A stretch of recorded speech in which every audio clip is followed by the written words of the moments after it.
Today we have a special guest to talk about one of the remarkable achievements that he has awarded in Australia, and by profession he's a doctor and he's a neurologist.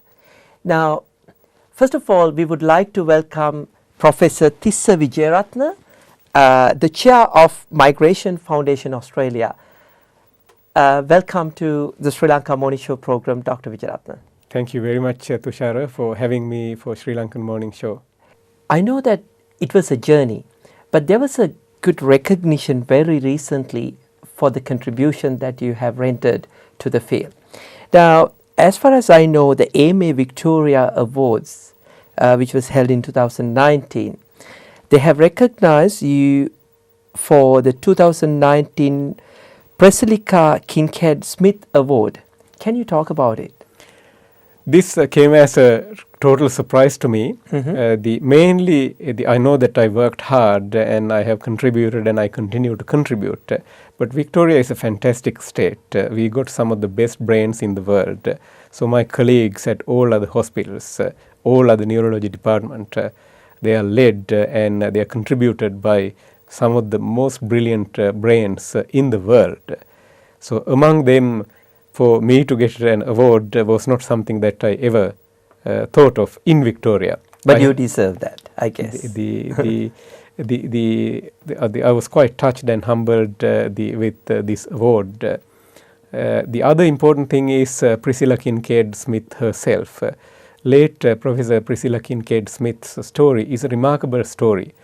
She, as I hear about her, or as I knew about her, when she came back from overseas, she had to struggle and fight with Australian government and policymakers at that time to get a job, despite she was a fully qualified kidney specialist.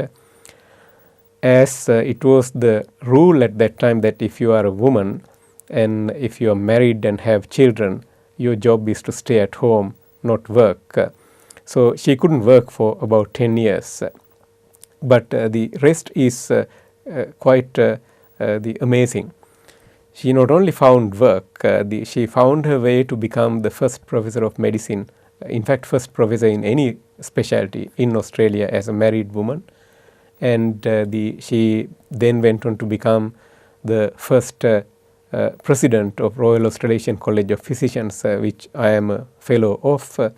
And then she also went on to discover one of the powders that was prescribed for headaches, which, as you know, I am particularly interested in. Indeed. This particular powder was causing thousands and thousands of Australians to suffer from kidney failure. She literally put a full stop to that and got rid of that powder. So she was all on prevention of kidney diseases. Her contributions we can talk about for about an hour. So to have a little person like me attached to her name is quite a surreal experience. So I'm ever grateful for we as Sri Lankans, for that. Of course, we as Sri Lankans, we are really proud of you because the contribution that you have done in Australia, it's not just for the Australia, it's for the whole world. Now, at last but not least, what is the message that you are giving to the Sri Lankan young generation, specifically for the young generation?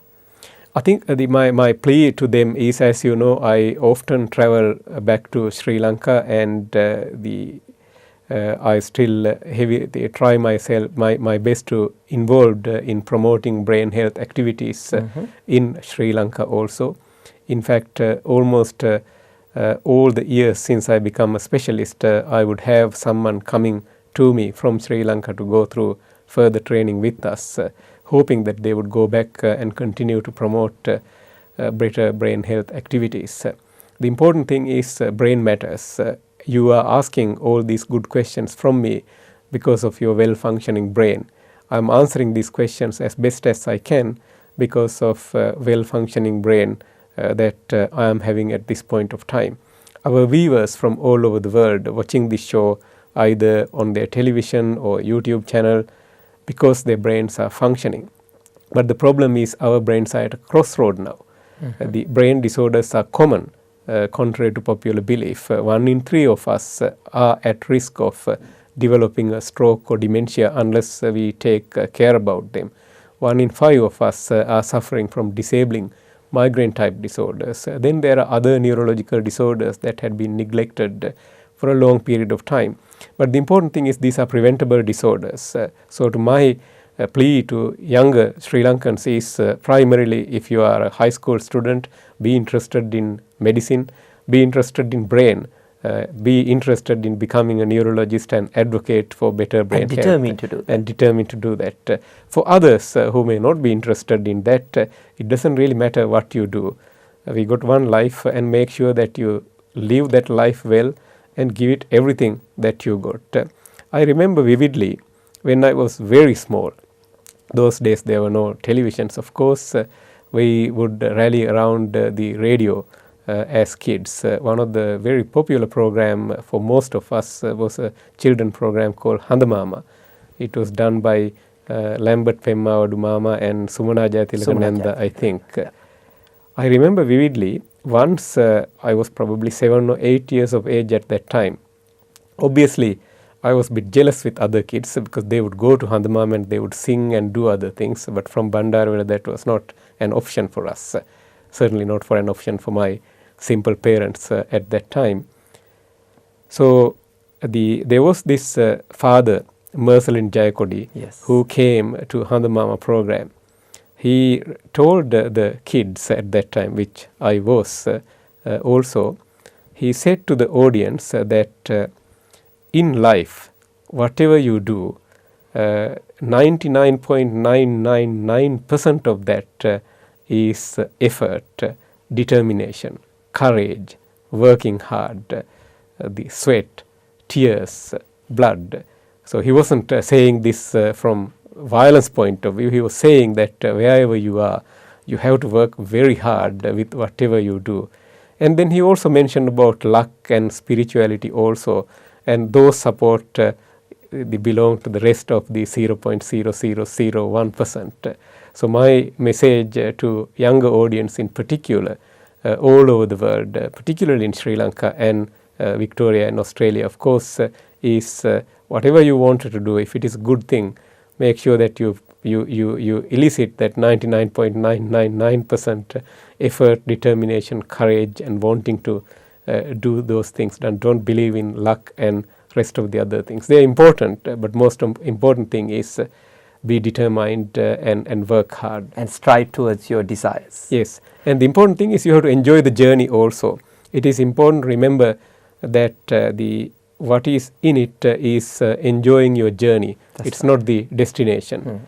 In fact, the destination is usually a headache.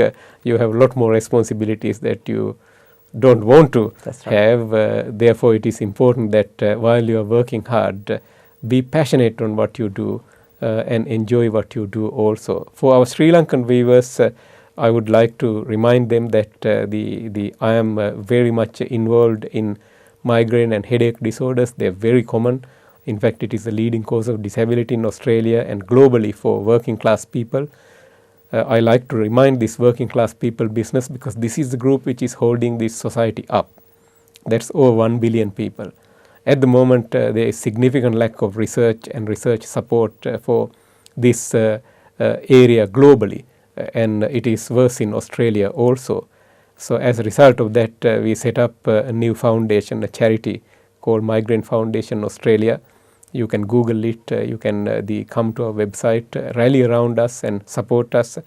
I'm very grateful for all our Sri Lankan audience in Victoria. They came in hundreds and hundreds and supported us very well, to the extent that we got one of the federal parliamentarian talking about it in Canberra over 90 the seconds. I believe nearly 70 to 80% of the strong support came from Sri Lankan Australian community. So I'm ever grateful for that, and I wish that they would continue to support us to fix this mess and make this a thing in the past, in the future.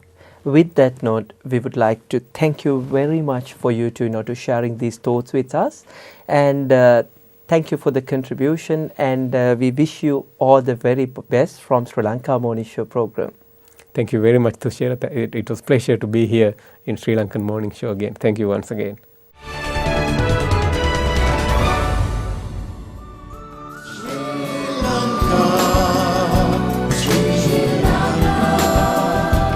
There's no better place on earth than you. Yeah, I dream of you, Sri Lanka. Yeah, I pray for you.